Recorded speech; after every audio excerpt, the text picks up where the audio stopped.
পুরুষ মানুষ হইল সে মানুষ যার প্রধান পরিচয় তার পকেটে পর্যাপ্ত টাকা আছে, যে টাকা তার নিজের জীবন তো চালায়, পাশাপাশি আশেপাশের মানুষের মুখেও হাসির ঝিলিক ফোটায়। পুরুষ মানুষ মানে এমন একজন যার উপস্থিতি অন্যদের নিরাপত্তা দেয়, যার কথা না বললেও কাজ বলে দেয়। এই মানুষটা দায় নিতে যান। কিন্তু একজন ছেলে মানুষ থেকে পুরুষ মানুষ হয়ে ওঠার জার্নিটা কেমন?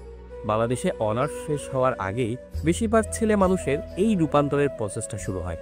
পরিবার হঠাৎ করে খোঁচাখুচি শুরু করে দেয়, আর কত বসায় খাওয়াবো তোকে, দায়িত্ব নিবি কবে, কবে চাকরিটা করবি। এর মধ্যে প্রেমিকাও বারবার মনে করিয়ে দেয়, বিয়ে করবা কবে, আমি আর পারতেছি না, আমার বিয়ে হয়ে যাবে। এই চাপ, এই খোঁচা আর প্রত্যাশা পাহাড়ের নিচে থেকেই শুরু হয় সেই লড়াই, একজন ছেলে মানুষ থেকে পুরুষ মানুষ হওয়া। পুরুষ মানুষ হয়ে ওটা জানিতে যেসব বিষয় মাথায় রাখা জরুরি। এক, শূন্য পকেট ভরান। এই পৃথিবীতে পকেটে টাকা ছাড়া পুরুষ মানুষের কোনো সম্মান হয় না, কোনো কদর হয় না, গুরুত্বও নেই। ছোট কাজ হোক কিংবা বড় কাজ হোক, সেটা ব্যবসা হোক কিংবা চাকরি হোক, কিছু একটা শুরু করুন। পকেটে টাকা থাকলে আপনি কেবল নিজের সমস্যা নয়, আশেপাশের মানুষের সমস্যাগুলোও সমাধান করতে পারবেন।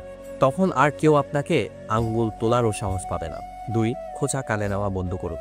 দায়িত্ব নেওয়া মানে খোঁচা শুনে নিজেকে ছোট বাবা না। পরিবার হয়তো কথা শোনাবে, কিন্তু মনে রাখবেন আপনি চেষ্টা করছেন। কাজের প্রতি ফোকাস রাখুন, প্রতিদিন এক ধাপ এগিয়ে যাওয়ার চেষ্টা করুন। তিন, যে সম্পর্ক আপনাকে ছোট করে তা বাদ দিন। একজন পুরুষ মানুষ তার সঙ্গী বেছে নেওয়ার সময় বিচার করা উচিত, এই মানুষটা কি তার মানসিক শান্তি যোগাবে নাকি কেবল চাপ দেবে। যে সম্পর্ক আপনাকে ক্রমাগত দোষারোপ করে, সেখানে থাকার কোনো মানেই হয় না। চার, কেবল স্বপ্ন দেখবেন না, পরিকল্পনা করুন। ছেলে মানুষ স্বপ্ন দেখে, আর পুরুষ মানুষ সেই স্বপ্ন পূরণের জন্য প্ল্যান বানায়। কোথায় যেতে চান, 5 বছর পর নিজেকে কোথায় দেখতে চান, এই প্রশ্নগুলোর উত্তর ভেবে কাজ শুরু করুন। পাঁচ, নিজেকে ভুলতে নেই। পুরুষ মানুষ মানে দায়িত্বের পাহাড় বয়ে বেড়ানো একটা রোবট না।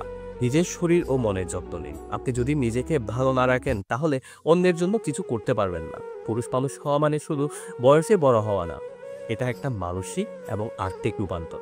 এই রূপান্তরটা সহজ না, কিন্তু আবার অসম্ভব না। আপনি যদি নিজের প্রতি সৎ থাকেন, দায়িত্ব নিতে শিখেন, ফোকাসের সাথে জরুরি কাজটা করতে শিখেন, শূন্য পকেট ভরতে জানেন, তাহলে আপনি অবশ্যই সেই মানুষ হবেন যার পরিচয় একটাই,